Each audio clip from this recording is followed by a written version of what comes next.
হযরতে ওমর ইবনুল খাত্তাব রাদিয়াল্লাহু তাআলা আনহু প্রিয় নবীজির শাসনের পরে তিনি ছিলেন তৃতীয় শাসক।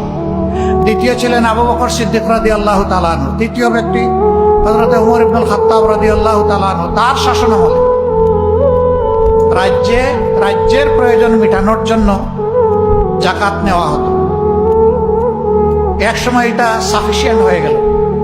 লোকদেরকে বলা হলো তোমরা ব্যক্তিগতভাবে চাইলে দিতে পারবা, রাষ্ট্রের কোষাগার এখন ফুলফিল হয়ে গেছে। এক ভদ্রলোক তার জাকাতের টাকা নিয়ে বের হয়েছে, মরুভূমির দেশ, দীর্ঘ মরুভূমি পাড় দিয়ে ক্লান্ত হয়ে তিনি গাছের ছায়া দুপুরবেলা আশ্রয় নিচ্ছেন, ঘুমায় পড়ছে। সেখানে তখন কেউ ছিল না। উটটি রশি দিয়ে শক্ত করে গাছের সাথে বেঁধে তিনি ঘুমায় পড়ছেন। মাথার নিচে জাকাতের টাকার পুটলা। ঘুম থেকে উঠে দেখেন তার পাশে আরেকজন ঘুমাচ্ছে। সেই লোকটা ধূসর ময়লা কাপড় নিয়ে ঘুমাচ্ছে, হালকা একটা বালিশে মাথা রেখে। তার অন্তর খুশিতে উজ্জ্বল হয়ে উঠল, ফুলে উঠল যে এতক্ষণে ঠিকানা পেয়ে গেছি, এখন ভার মুক্ত হতে পারবো। নিশ্চয়ই এই লোকটা অভাবী, তার চেহারা দেখে মনে হচ্ছে জাকাতের টাকা তাকে দিয়ে আমি মুক্তি পেয়ে যাব। তিনি বসে বসে অপেক্ষা করছেন। লোকটার যখন ঘুম ভাঙলো, সালাম দিলেন। সে লোক বলল, আপনি? বললেন যে আমি আপনার মতোই আল্লাহর এক বান্দা। আল্লাহ বোধহয় আপনাকে আমার জন্য ফিরিস্তা হিসাবে পাঠিয়েছেন। বুঝলাম না আপনি কি বলতেছেন।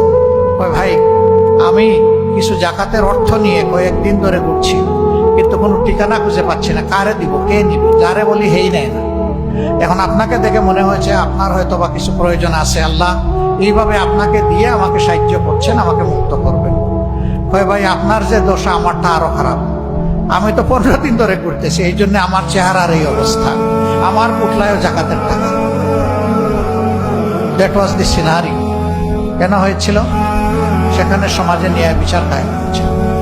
ন্যায় বিচার কায়েম হওয়ার কারণে প্রত্যেকটা মানুষ তার অধিকার না চাইতেই পেয়েছিল। এইভাবে একটা সমৃদ্ধ সমাজ গড়ে উঠেছিল, যেই সমাজে যে যতটুকু সম্পদের মালিক ততটুকু নিয়ে সে সন্তুষ্ট ছিল।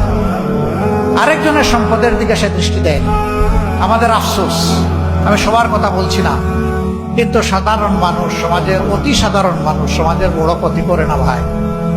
এমনকি সিসকাচুর যারা, তারাও কোনো বড় ক্ষতি করে না। ডাকাতরাও অত বড় ক্ষতি করে না যত বড় ক্ষতি হয় একজন শিক্ষিত মানুষের দ্বারা।